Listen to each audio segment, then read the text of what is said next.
Tonight, ENCA's award-winning investigative current affairs program Checkpoint speaks to two families gravely impacted by convicts deemed fit to serve the remainder of their sentences at home, only to later be charged with the most violent crimes of rape and murder. The loss of lives in these cases is a scathing indictment on the patent gaps in correctional services whose sole purpose is meant to be protecting citizens from offenders. So based on what Checkpoint's Harri Vithi uncovers in tonight's episode, there should be cause for concern, as there is no guarantee that the parolees are being effectively monitored. I've seen the program. It is disturbing and worrying, and Harri Vithi, the producer, is with us now. So, two horrific stories. Good afternoon to you. First of all, introduce us to Lucas Pasha. Who is he and what did he do? So basically, Lucas Pasha is a 50-year-old man. So previously, Lucas Pasha was convicted of 1 count of murder and 3 counts of attempted murder. At the time, in 2002, he was sentenced to 12 years incarceration, but the parole board saw fit to release him earlier than the prescribed time, and in 2008 he was then released and placed on parole. Shortly after his release on parole, he then went on to meet Sylvia Monyela. Now, the interesting thing is that in his previous crime, Lucas Pasha was involved in a domestic dispute. Now, when he met Sylvia, he then continued his abusive behavior, and this ultimately led to the death of his 4 children by his hands because because basically Sylvia was looking to leave him. Right, so you have, let's listen to let's watch the first video clip then. Yes. Set that up for me very quickly. What are we going to see? Sure. So what we have is, I basically asked the DCS how Lucas Pasha was able to continue abusing Sylvia Monyela under their watch, yet they claim to have dedicated supervision officials that monitor these parolees on a regular basis.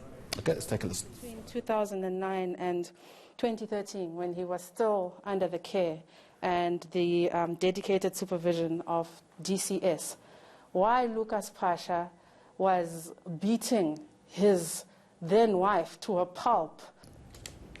We are not aware. That's the problem. Of that information that you are presenting. Yeah, that's fine. That you are presenting before us.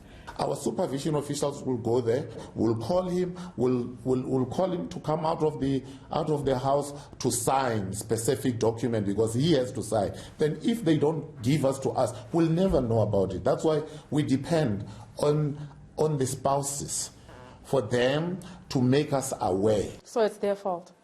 So what you're telling me is this dedicated official comes to the gate, hey Pasha, come, sign, and that's it. Beyond that, what does he do? The person goes inside the house, you understand?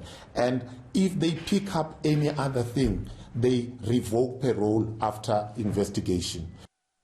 All right, that answer beggars belief. Now let's talk about the Eastern Cape parolee, yes, charged with 3 murders and 18 rapes.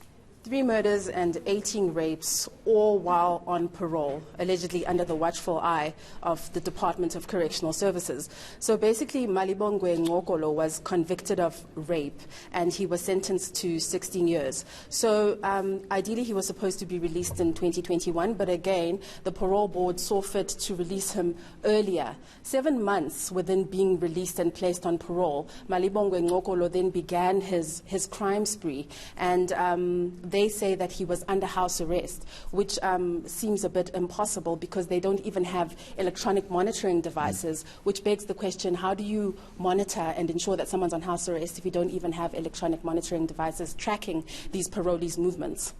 So what are we going to watch now?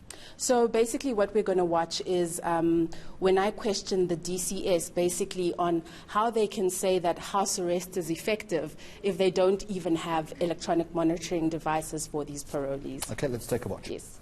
I know he's being monitored. Okay. That's why I was saying he might have, this is an assumption, he might have waited for these people monitoring him, and just after they leave, he goes and, or he went to commit those crimes. Because here the record shows very Can I see them? Very clearly that Ngokolo was being monitored, and the person who was monitoring is there on the document. He was being monitored so much.